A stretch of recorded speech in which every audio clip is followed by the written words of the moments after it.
마태복음 8장 5절로부터 마태복음 8장 5절로부터 13절까지 합독하시겠습니다. 찾으신 분들은 일어나 주시길 바랍니다.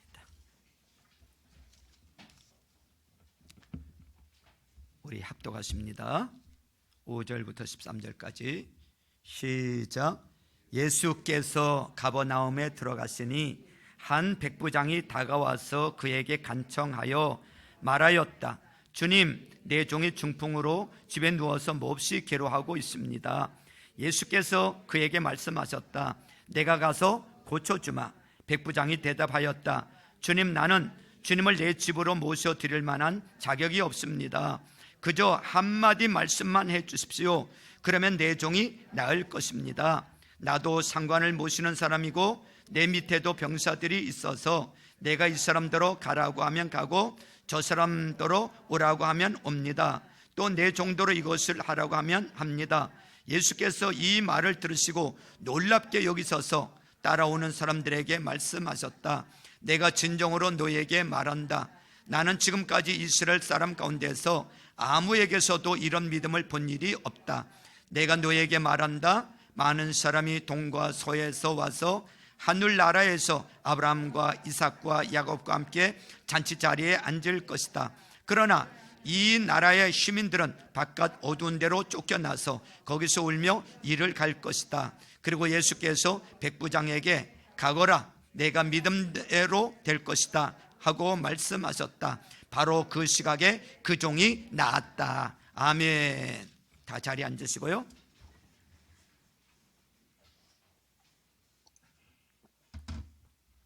우리 서로 인사를 할까요? 우리 좌우편에 있는 분들에게 하늘 복 많이 받으세요. 손 한번 흔들어 주면서 하늘 복 많이 받으세요.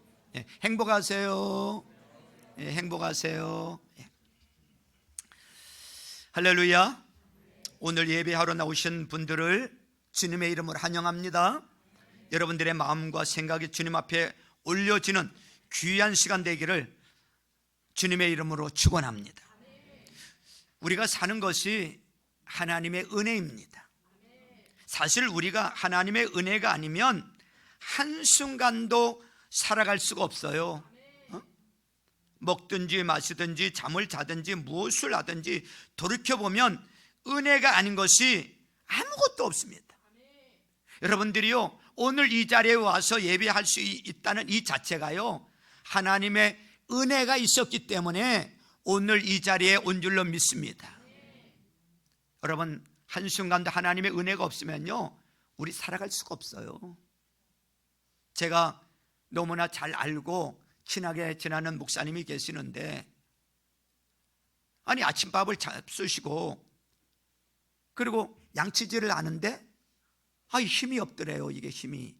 그래서 피곤해서 그런 모양이다. 잠을 제대로 못 자서 그런 모양이다. 기도하시는 분이고 그래서 그런 모양이다 그랬는데, 그리고 좀 쉬면 낫겠지 하고 이렇게 한 6시간 이상 이제 지난 거예요. 근데 몸이 자꾸 이상한 거예요. 그래서 이제 병원에 이제 갔는데 뇌출혈이 온 거예요. 뇌출혈이 와서 입도 들어가고 말도 못하고 이 오른쪽으로 마비가 왔어요. 이게 바로 갔으면, 이 손에 힘이 없다 이러면 증상, 무슨 증상인지 알고 바로 갔으면 그냥 바로 약물 투여하면 바로 그냥 끝나는 거래요. 그런데 그래도 경증이어서 그래도 6시간 이상 지나고 갔는데 경증이어서 그래도 일주일간 약을 투여하고 이제 한 달 정도 재활 훈련을 해야 되나 봐요. 재활을 해야 돼. 그러면 이번 지금 이제 돌아와서 말도 이게 억눌하게 하고 또 이게 다리도 이제 7, 80%는 회복되는데, 이게 손이 이제 이게 좀 시간이 걸리나 봐요. 이게 이제 5월 5일 날 있었던 일이에요. 여러분, 사람은요, 하루하루가 하나님의 은혜가 아니면 안 되는 거예요. 오늘 다시 한번 하나님이 주신 은혜로 여러분들의 삶이 회복되고 일어서는 그런 귀한 은혜가 있기를 주님의 이름으로 축원합니다. 예수님이 가버나움이라는 곳에서 참 많은 일을 행하셨어요. 가버나움은 예수님의 제2의 고향이라고 부를 만큼 주께서 많이 머무시던 곳이에요. 주님이 다른 곳에 가셨다가 이 가버나움이라는 곳에 들어가셨을 때에 한 백부장이 주님 앞에 나옵니다. 여러분, 백부장은 로마의 하급 장교로서 한 100여 명 정도의 군사를 거느린 군인입니다. 말을 타고 군복을 딱 입고 또 옆에 몇 사람의 자기 수하들과 함께 주님 앞에 나왔던 모습을 상상해 보십시오. 당시 유대인들은 로마의 힘 아래 굴복되어 있는 상태예요. 로마는 정복국가이고 이 이스라엘은 정복을 당하고 있는 이 피정복 국가란 말이죠. 멋진 군복을 입은 백부장, 주님의 모습은 그리 화려하거나 빛나지 않잖아요. 늘 서민적이고 초라하셨던 예수님, 말을 멈추고 주님 옆에 내려서 공손하게 머리를 숙여 한 가지 부탁을 합니다. 내 하인이 지금 중풍으로 집에 누워 몹시 괴로워하니 고쳐달라는 거예요. 여러분, 이거 예산 일이 아닙니다. 로마인이, 그것도 백부장 정도 되는 이 장교가 예수님에게 와서 공손하게 머리를 숙이면서 무언가를 부탁한다는 것은 당시의 정치적이고 당시의 사회적인 이런 여러 가지 모습을 비춰볼 때 결코 쉬운 일이 아니에요. 결코 쉬운 일이 아닙니다. 이런 모습을 보신 예수님이 선뜻 허락을 하세요. 내가 가서 고쳐주마. 이 얼마나 귀한 일입니까? 여러분, 주님에게 뭔가 요청을 했는데 즉시 응답이 온 거예요. 이 얼마나 큰 축복이에요. 가자, 내가 가서 고쳐줄게. 그런데 이 백부장의 태도가 갑자기 바뀝니다. 주님이 가서 내가 고쳐주마 그랬더니 이 백부장이 갑자기 한 발 뒤로 물러서면서 이렇게 말을 합니다. 8절에 보세요. 8절에 보니까 8절에 주님, 나는 주님을 내 집으로 모셔드릴 만한 자격이 없습니다 그러는 거예요. 자기 집으로 모시고 갈 수 없다는 거예요. 우리 집에 오지 마세요. 우리 집에 오시면 안 돼요. 주님을 거절하고 있어요. 여러분, 이상하지 않습니까? 하인이 병들어 있는 곳에 가서 주님이 고쳐주시겠다는데, 안수해서 고쳐주시겠다는데 이 백부장이 예수님을 거절을 합니다. 안 돼요. 우리 집에 오시면 안 돼요. 오지 마세요. 왜 갑자기 태도가 바뀐 거죠? 여러분, 한번 생각해 보세요. 예수님이 여러분의 집에 오신다면, 예수님이 우리 집에 오신다면, 예수님이 여러분들의 사업장에 오신다면, 여러분들이 특별히 고난당하는 현장에 예수님이 오신다면 얼마나 놀라운 일이 일어나겠습니까? 주 예수의 오시옵소서, 우리 집에 오시옵소서 환영해야 될 거 아닙니까? 사실 우리의 기도 제목의 대부분은 뭐예요? 우리가 기도할 때 제목의 대부분은 뭡니까? 주여 임하소서, 주여 임하소서, 임하소서, 내 집에 임하소서, 내 사업장에 임하소서, 내 문제에 임하소서, 내 형편에 임하소서, 내 아픔에, 내 상처에 하나님 임해 주옵소서. 임해 달라고 기도하잖아요. 와달라고 기도하잖아요. 사실 우리 기도의 대부분은 주님 오시기를 바라는 거 아닙니까? 그런데 주님이 가서 고쳐주겠다 그러는데 이 백부장이 안 된다는 거예요. 오지 마시라는 거예요. 오지 마세요. 오지 마세요. 도대체 이 백부장의 태도가 왜 바뀐 겁니까? 그런데 10절에 가서 주님이 더 충격적인 이야기를 하고 계세요. 자기를 거부한 이 백부장을 향하여 주님이 뭐라고 하십니까? 이스라엘 중에 이만한 믿음을 본 적이 없다는 거예요. 10절 중간에 다시 보세요. 같이 읽어볼까요? 10절 중간. 내가 진정으로, 거기부터 시작. 내가 진정으로 너에게 말한다. 나는 지금까지 이스라엘 사람 가운데서 아무에게서도 이런 믿음을 본 일이 없다. 옆에 듣고 있던 유대인들의 자존심이 완전히 바닥에 깔아뭉개지는 순간 아닙니까? 예수님도 유대인이시잖아요. 그런데 어떻게 이런 극단적인 표현을 하실 수 있죠? 이스라엘 중에, 유대인 중에 이 백부장만한 믿음을 가진 사람이 단 한 명도 없다.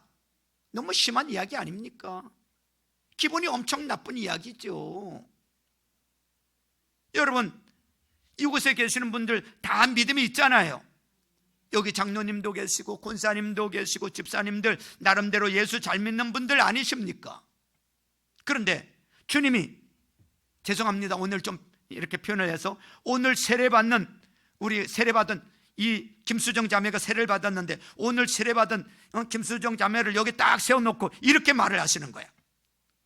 너희 중에 이만한 믿음을 가진 사람이 한 명도 없다. 여러분, 이거 얼마나 자존심 상하는 이야기입니까? 기분 나쁘잖아요, 여러분. 그래도 내가 예수 믿은 시간이 얼만데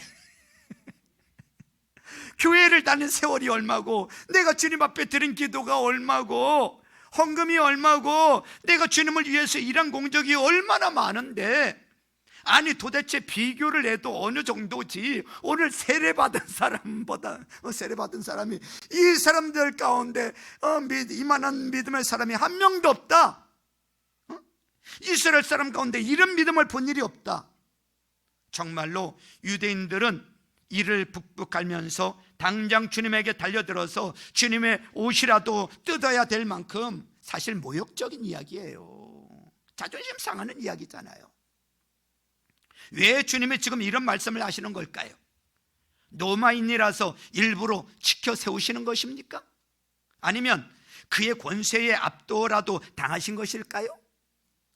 예수님도 유대인이에요. 예수님도 유대인의 자존심이 있잖아요. 이 백부장은 이방인이고 로마인이고, 지금 로마인들 때문에 유대인들이 얼마나 지금 정치적으로 사회적으로 힘들어 합니까? 억압당하고 있잖아요. 밉잖아요. 그런데도 주님이 이런 말씀을 대놓고 하시는 걸 보면 뭔가 이유가 있지 않겠느냐라는 거예요. 뭔가 이유가 있다라는 거예요. 여러분, 주님은 언제나 진실과 공정과 공평하게 우리를 판단하시는 분이신 줄로 믿으시길 바랍니다. 예수님은 유대인이나 이방인이나 차별을 하지 않으세요. 주님이 말씀하시면 그건 진리예요. 주님이 말씀하시면 그건 참이에요. 주님이 말씀하시면 그건 분명히 맞는 거예요. 받아들이시길 주님의 이름으로 축원합니다. 주님이 이스라엘 중에 이런 믿음을 본 일이 없다고 말씀하시면 그건 맞는 거예요. 여러분, 오늘 주님 앞에 나오신 여러분, 저는 오늘 주님 앞에 나오신 여러분들이 이 백부장처럼 주님에게, 여러분 각 개인이 내가 대한민국에서 이런 믿음을 본 일이 없노라, 아니 내가 아시아에서 전 세계에서 이런 믿음을 본 일이 없노라, 주님에게 이런 칭찬을 들을 만한 하나님의 사람들이 되시기를 주님의 이름으로 축원합니다. 축원합니다. 그럼 도대체 주님이 무엇을 보시고 이 백부장의 믿음을 이렇게 칭찬하셨을까? 뭘 보고 백부장의 믿음을 이렇게 칭찬하셨을까? 이 백부장의 우리가 모르는 무슨 기도라도 열심히 한 겁니까? 아니면 자기 집에서 예배를 많이 드린 걸까요? 아니면 주님에게 연보를 많이 한 겁니까? 아니면 도대체 이 백부장이 조상 대대로 예수를 믿은 겁니까? 우리가 알지 못하는 이 백부장 속에 뭔가 있다는 얘기인데 그게 뭐냐라는 거예요. 이렇게 칭찬을 하고 축복을 할 때는 백부장 속에 뭔가 있다라는 거예요. 뭔가 없는데 그렇게 칭찬하실 이유가 없단 말이죠. 뭔가 있단 말이죠. 그게 뭐냐 이거요.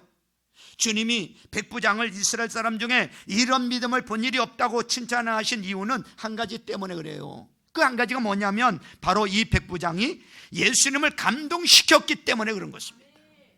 따라서 해보세요. 예수님을 감동시켰다. 예수님을 감동시켰다. 예수님을 뭐 시켰다고요? 예수님을 감동시켰어. 감동. 지금까지 이스라엘 중 이 백부장만큼 예수님을 감동시킨 자가 없었다는 거예요. 사랑하는 성도 여러분, 오늘 우리가 주님에게 이만한 믿음, 정말로 이런 믿음 보지 못했다, 주 앞에 이렇게 칭찬받으려면 여러분들이 주님을 감동시키는데 최고가 되시기를 주님의 이름으로 축원합니다. 주님을 감동시키면 돼요. 한번 생각해 보세요. 여러분들 자녀가 아버지나 어머니를 감동시키면 그 부모가 그 자녀를 위해서 뭘 아끼겠어요? 그래야 안 그래요? 아낌없이 다 주죠. 부모를 감동시키는데. 아내가 남편을 감동시키면 그 남편이 아내를 위해서 목숨 걸지 않겠습니까? 성도가 주님을 위해서, 성도가 교회를 위해서 감동시키면 목사도 그 성도를 위해서 목숨을 거는 거예요. 진짜입니다, 여러분. 제 진심이고 본심이에요. 목숨 걸어요. 오늘 주님이 여러분들의 예배하는 모습, 여러분들이 예배하는 심정, 여러분들이 주님 앞에 오늘 고백하는 것들을 통해서 주님께서 감동을 받으셔야 오늘 여러분들이 들고 나온 모든 문제들이 해결되고 더 많은 역사가 일어나게 되는 줄로 믿으시길 주님의 이름으로 축원합니다. 여러분, 주님 감동시키는 이런 믿음 갖기를 주님의 이름으로 축원합니다. 주님이 얼마나 감동이 되셨으면, 이 백부장에게 얼마나 감동을 받으셨으면 이스라엘 중에 이렇게 나를 감동시킨 사람이 없다. 그러니까 이걸 바꿔 말하면 이런 뜻인 거예요. 사실 주님이 당신을 감동시키는 사람을 찾고 계셨다는 거예요. 근데 못 만났어요, 지금까지 이스라엘 백성 중에서. 그런데 지금 이 노마의 백부장을 통해서 주님이 감동되는 사람을 만났단 말이에요. 어떻게 감동시켰을까요? 도대체 이 백부장은 무엇으로 주님을 감동시켰을까요?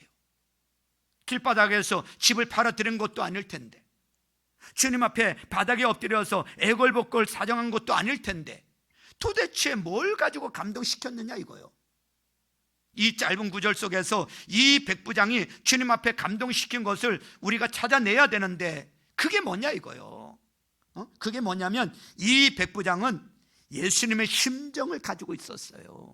예수님의 심정. 따라서 해보세요. 예수님의 심정. 여러분, 예수님의 심정이 뭔지 아십니까?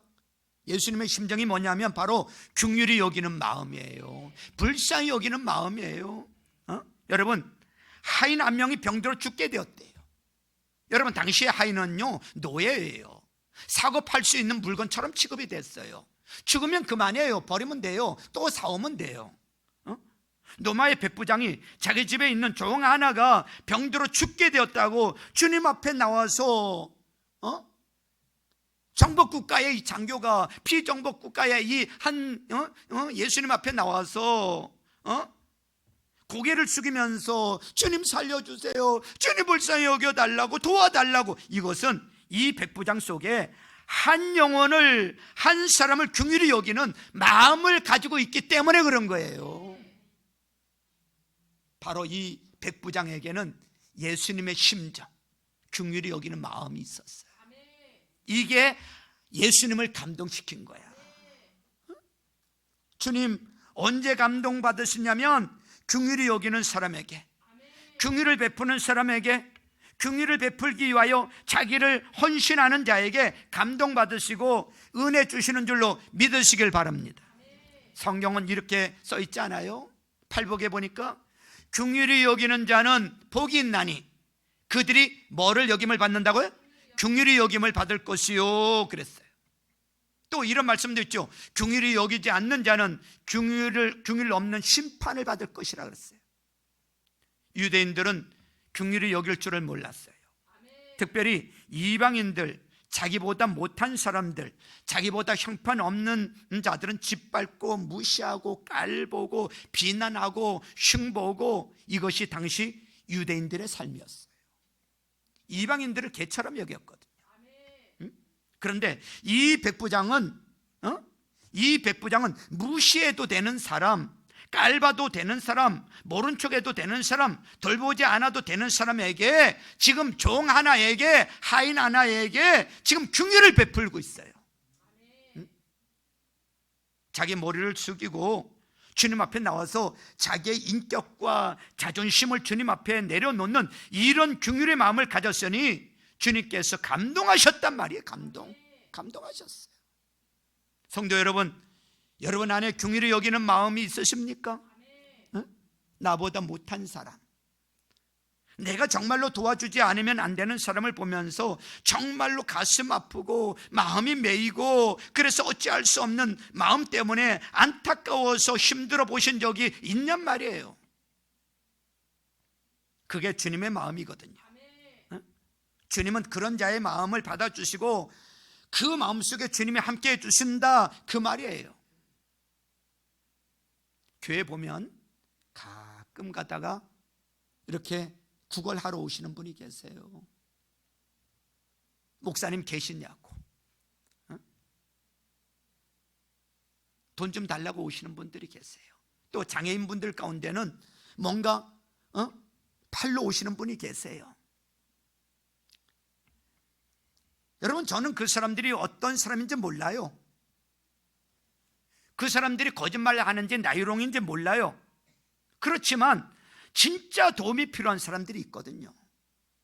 그래서 거절하지 않으려고 합니다. 내가 줄 수 있는 얼마라도 드리려고 하고요. 장애인이 오면 하나라도 사주려고 하고. 여러분, 그럴 때 여러분 그런 분들에게 긍휼한 여기는 마음을 가지고 뭔가 도우려고 할 때 뭘 돕냐고 그런 걸 그렇게 하지 마세요. 가족들을 또 방해하면 안 돼요. 긍휼히 여기는 마음이 있어야 돼요. 요즘 많이 사람들이 변했어요. 세상이 너무 많이 변했어요. 정말요, 불쌍히 여기고 손잡아주고 이런 사람들 너무너무 찾기가 힘들어요. 세상이 변했어요. 자기보다 조금만 못하면 짓밟고 무시하고 이런 세상으로 변해갑니다. 그런데 여러분, 우리는 그러면 안 돼요. 하나님의 사람들은 그러면 안 돼요. 주님의 마음을 가진 사람은 그러면 안 될 줄로 믿습니다. 아버지의 은혜를 갈구하는 사람은 그런 마음을 가지면 안 돼요. 주님이 그런 완악한 마음은 여러분 감동을 안 받으세요. 감동을 주님 앞에 받으려면 여러분 불쌍히 여김 받아야 되지 않아요? 여러분 삶 속에 불쌍히 여김을 받아야 돼요. 여러분, 여기 지금 긍휼과 자비를 기다리는 성도들이 얼마나 많습니까? 우리 중에도요, 몸이 아픈 사람도 있고요, 마음이 아픈 사람도 있고요, 삶이 공고한 사람도 있고요. 얼마나 많습니까? 이거 다 주님 앞에 긍휼을 바라보잖아요. 그래서 우리 하나님께 기도합니다. 주여, 나 좀 불쌍히 여겨주세요. 주여, 나 좀 긍휼히 여겨주세요. 우리 이런 기도 다 하잖아요. 그런데 여러분들의 입에서 비난이 나오고 정죄가 나오고 무시함이 나오고 멸시가 나오면 아버지가 어떻게 우리에게 긍휼을 베푸시겠습니까? 주님을 감동시키는 것은 긍휼이에요. 안타까움이에요. 애탐이에요. 이것이 머리에서 움직이는 긍휼이 아니라 가슴에서 움직이는 긍휼이 될 수 있기를 주님의 이름으로 축원합니다. 우리 주님의 심정 가지고 하나님 그분의 마음을 조금만 실천하면 아버지가 감동받으셔서 여러분들의 삶에 아낌없는 은혜 주시는 줄로 믿으시길 주님의 이름으로 축원합니다. 그런가 하면 이 백부장이 또 뭘로 주님을 감동시켰습니까? 뭘로 감동시키는가 하면 여러분, 이 백부장은 주님의 권위를 높여드렸어요. 따라서 해보세요. 주님의 권위를 높여드렸다. 그렇습니다. 이걸 주님이 감동으로 받으신 거야. 주님의 권위를 높여드렸어. 유대인들에게 주님이 얼마나 많은 기적과 이적과 표적을 행하셨습니까? 병든 자를 일으키고 죽은 자를 살리고 귀머거리를 듣게 하고 중풍병자를 고치고 보지 못하는 자를 보게 하고 기적을 주님이 얼마나 많이 보여주셨냐고요. 그 많은 기적은 무엇을 일으키기 위한 거죠? 그 수많은 기적과 이적과 표적을 보이신 이유가 뭐예요? 예수님이 메시아이심을 보여주시는 거야. 예수님이 하나님이시라는 거예요. 예수님이 하나님의 아들이시라는 거예요.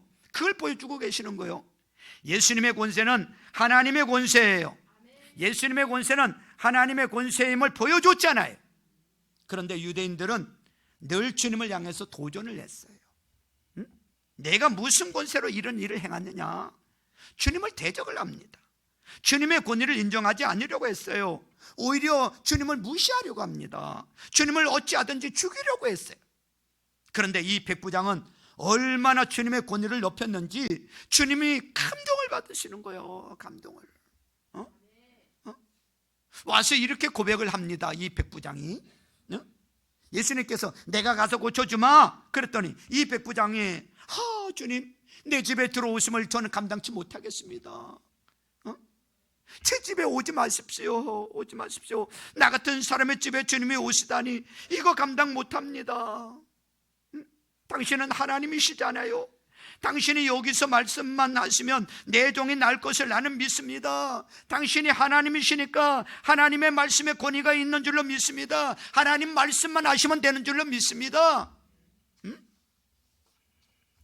여러분, 지금까지 이런 고백을 한 유대인은 단 한 명도 없었어요. 그러니 주님이 이스라엘 중에 이만한 믿음을 보지 못했다고 극극 칭찬하는 이유가 거기에 있는 거예요. 주님의 권세를 믿었다니까요. 주님의 권위를 믿었다니까요. 예수님이 말씀하시면 된다는 거예요. 예수님이 말씀하시면 기적이 일어난다. 예수님이 말씀하시면 어떤 일도 결과가 있다. 믿으시길 바랍니다. 이것이 주님의 권위를 믿는 거예요. 그래서 백부장이 이런 말을 하잖아요. 얼마나 쉽게 주님을 감동시킵니까? 내가 가서 고쳐줄게. 그랬더니 제 집에 들어오심을 저는 감당하지 못하겠습니다. 말씀만 하십시오. 저도 제 위에 상관이 있고 내 아래도 부하들이 있는데 그들 보고 가라면 가고 오라면 오고 이거 하라면 이거 하고 저거 하라면 하나이다. 내 말에 거역하면 그들은 죽습니다. 주님은 하나님 아니십니까? 제 집에까지 오실 필요 없습니다. 여기서 말씀하시면 제 하인이 날 줄로 믿습니다. 지금 그 얘기예요. 주님의 권위를 인정해 드리는 거예요. 주님의 권위를 높여 드리는 거예요. 이런 사람이 지금까지 없었단 말이에요. 여러분, 주님의 권위를 믿으세요? 여러분이 정말로 주님의 권위를 믿으신다면 여러분들은 하나님이, 예수님이 무슨 말씀을 하시든지 그대로 살아야 되는 거예요. 진짜 그분의 권위를 믿는다면요, 그분의 말씀대로 살아야 되는 거예요. 주님이 주의를 거룩하게 지키라고 했는데 주의를 안 지키면 주님의 권위를 안 믿는 거잖아요. 그렇죠? 아버지가 너 11조 드려라. 그러면 내가 쌓을 곳이 없도록 부어주리라고 했는데 그런데 안 드리잖아요. 그게 주님의 권위를 믿는 건가요? 사랑하라, 용서하라, 베풀어라, 나누어라, 안 하시잖아요. 그런데 무슨 주님의 권위를 믿는다 그러세요? 왜 나한테는 삶 속에 기적이 안 일어날까요? 왜 내 삶 속에는 변화가 안 일어날까요? 왜 내 삶은 달라지지 않을까요? 여러분, 주님의 말씀이 여러분 속에 권세 있는 말씀으로, 권위 있는 말씀으로 임하도록 여러분들이 그 권위를 믿지 않기 때문에 그런 거예요. 그 말씀의 권세를, 그 권위를 진짜 믿는다면요, 여러분, 기적이 일어나게 돼 있어요. 역사가 일어나게 돼 있어요. 여러분 중에 주님의 권위를 완전하게 믿는 분들이 있다면 그 속에는 반드시 기적이 일어나게 되는 줄로 믿습니다. 여러분, 주님의 문제가 아니라니까요. 그런데 우리는 이렇게 말하잖아요. 아버지, 왜 나한테는 은혜를 안 주세요? 아버지, 왜 제 문제는 모른 척 하세요?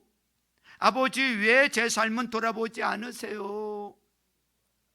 아니라니까요. 그게 아니라니까요. 이미 주님은 우리에게 말씀하셨다니까요. 그런데 내가 그 말씀의 권위를 안 믿는 거예요. 그래서 듣고 행동하지 않는 거예요. 듣고 모른 척 하는 거예요. 백부장이 말했잖아요. 내 아래 수하들은 내가 말하면 듣습니다. 만약에 안 들으면 내 권위를 인정하지 않기 때문에 내가 그걸 절대 가만두지 않습니다. 나는 주님의 권위를 믿습니다. 주님이 여기서 말씀하시면 그대로 될 줄로 믿습니다. 한마디 말씀만 해주세요. 그랬더니 주님이 뭐라고 말씀하십니까? 가라, 내 하인이 나았느니라. 그랬더니 백부장이 아멘 하고 갔더니 어떻게 됐어요? 그 하인이 나은 줄로 믿으시길 바랍니다. 뭘로 기적을 받아요? 주님의 권위를 믿었기 때문에. 주님의 권위를 믿었기 때문에. 주님의 권세를 믿지 않는 분은 절대 행동으로 이어지지 않습니다. 그리고 많은 사람들이 성경의 글자 한자를 잘못 읽고 있는 경우가 있어요. 주님이 이렇게 말씀했어요. 13절에 보면 내 믿음대로 되라 이렇게 말하지 않으셨어요. 13절 보세요. 13절에 보니까 내가 믿은 대로 될 것이다 이렇게 말하고 있어요. 내 믿음대로 되라 이게 아니고 내가 뭐한 대로? 믿은 대로 될 것이다. 내 믿은 대로 되라는 거예요. 믿은 대로 되라. 자 보세요. 어떤 사람은 여기서 이래요. 여러분, 하나님은 우리를 고치세요. 하나님 우리 살려주세요. 아멘 아멘 아멘 믿었어. 그런데 나가서 전혀 자기 믿음과 관계없이 살아요. 그건 뭐냐면요, 믿은 대로 되지 않는 거예요. 믿은 대로 되지 않은 거예요. 믿은 대로 되라. 그 말은 네가 지금 나에게 고백한 그 신앙 고백과 네 안에 있는 본심 그것이 맞아 떨어져야 된다는 거예요. 쉽게 말하면 겉과 속이 같아야 된다는 것입니다. 그게 믿은 대로예요. 믿은 대로. 기적은 어디서 일어났느냐면 내가 믿은 대로. 그러니까 우리는 불평할 수가 없잖아요. 나에게 일밖에 기적이 안 일어나요?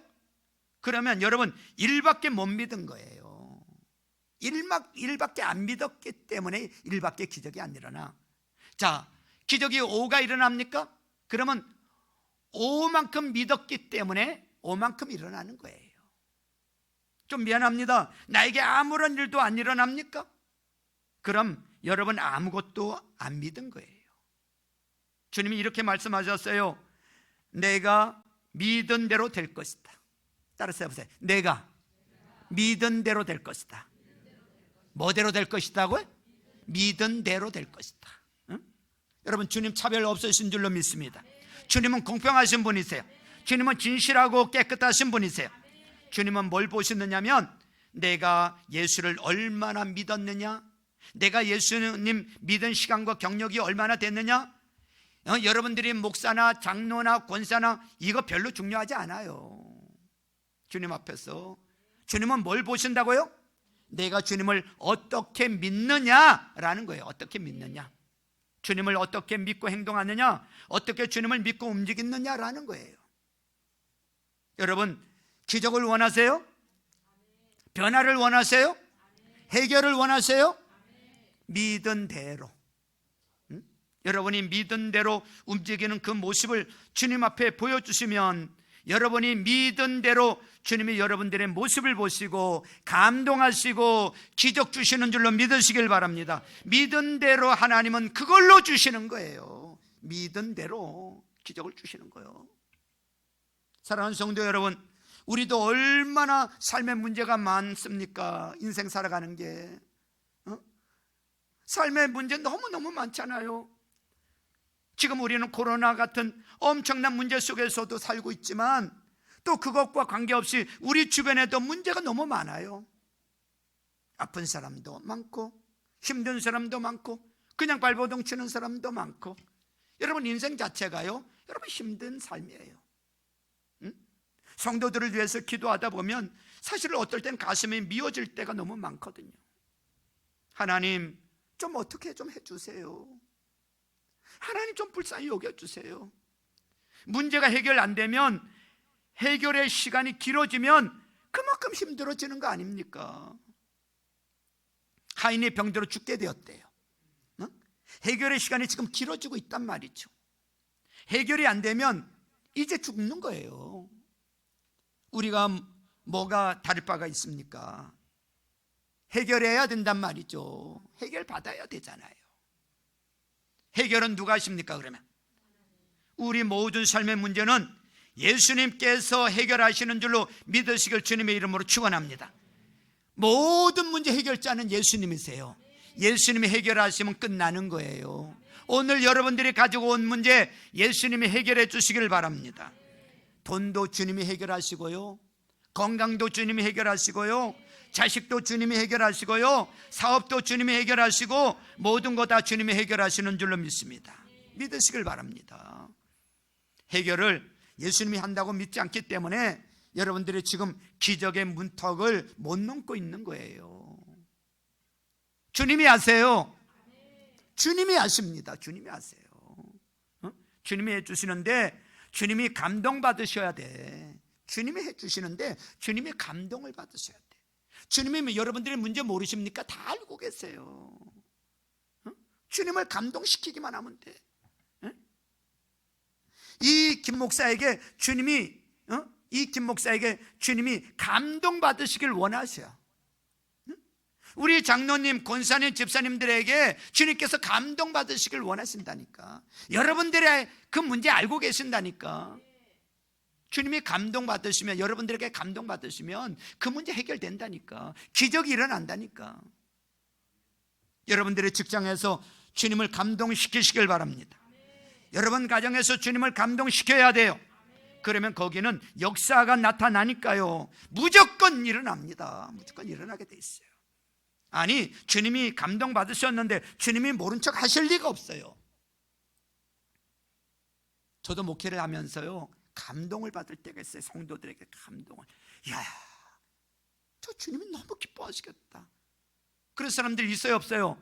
여러분들 계시잖아. 뭐 여러분들 다 그런 때 계셨잖아요. 주님을 감동시키실 때가 있었잖아요. 목사도 감동이 되는데 우리 주님이 얼마나 감동이 되실까 그때. 근데 아무것도 없는 것 같다? 천만에 그럴 리가 없어요. 반드시 하나님은요, 기적을 주셔요. 갚아주세요. 해결해 주세요. 응? 주님을 감동시키는 것은 주님의 마음을 놓치지 않는 거예요. 예수님이라면 어떻게 하셨을까요? 여러분, 이 순간 예수님이라면 어떻게 하셨을까? 이 순간 예수님이라면 어떻게 하셨을까? 주님의 심정을 가지면 우리가 내 마음대로 하지 않고 주님이 원하시는 걸 하려고 애를 쓰는 거예요. 우리가 잘해서 감동받는 게 아니라 주님이 원하시는 걸 하려고 애를 쓰면 주님께서 감동받으시는 줄로 믿으시길 바랍니다. 주님의 심정, 특히 다른 사람을 향한 주님의 심정, 긍휼히 여기는 마음, 예수님의 마음을 가지고 긍휼히 여기는 마음, 그리고 주님의 권위를 높여 드리는 거예요. 거기에 주님이 여러분 감동을 받으세요. 여러분 좀 보세요. 아내를 긍휼히 여기시고, 남편을 좀 긍휼히 여기시고, 자식을 긍휼히 여기시고, 이 목사도 좀 긍휼히 여기시고, 여러분 좀 긍휼히 여기세요. 옆에 있는 성도도 좀 긍휼히 여기시고 주님의 마음을 가지고 좀 보라, 그 말이에요. 그러면 욕할 게 없어요. 비난할 게 없어요. 긍휼히 여기는 마음이 없으니까 자꾸 문제가 보이고 그러는 거 아닙니까? 속담에 그런 말이 있더라고요. 물 좋고 정자 좋은 데는 없다고요. 그런데 여러분, 이 세상에 여러분들의 마음을 완벽하게 충족해 줄 수 있는 아내도 없고 남편도 없고 자식도 없고 부모도 없어요. 그런 직장도 없고요, 그런 사회도 이 땅에 존재하지 않아요. 다만 우리가 예수님의 마음을 가지고 보면은 같이 할 수 있고 견디어 줄 수 있고 함께 할 수 있고 나눌 수 있고, 우리는 이렇게 돼야 될 줄로 믿습니다. 주님은 손잡아 줄 때 감동하세요. 손잡아 줄 때 감동하세요. 주님은 박수 쳐줄 때 감동받으세요. 주님은 격려해 줄 때 감동하세요. 주님은 불쌍히 여길 때 감동하세요.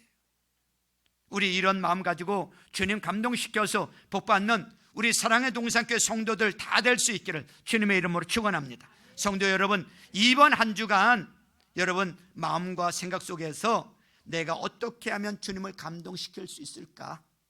내가 어떻게 하면 주님을 좀 감동시킬까? 좀 이렇게 한 주간 여러분들의 마음과 생각이 주님을 향하여 조금만 더 집중하시면 여러분 걱정하지 않으셔도 됩니다. 여러분들이 걱정하고 염려하는 거 주님이 먼저 다 아시고, 가라, 내 하인이 나았느니라, 걱정하지 마라, 내가 모든 걸 해결해 주겠다. 하나님이 미리 하시고 역사하시는 이런 놀라운 축복을 여러분 모두가 여러분 모두가 부여잡기를 주님의 이름으로 축원합니다. 주님 감동시키는 자 될 수 있기를 주님의 이름으로 축원합니다.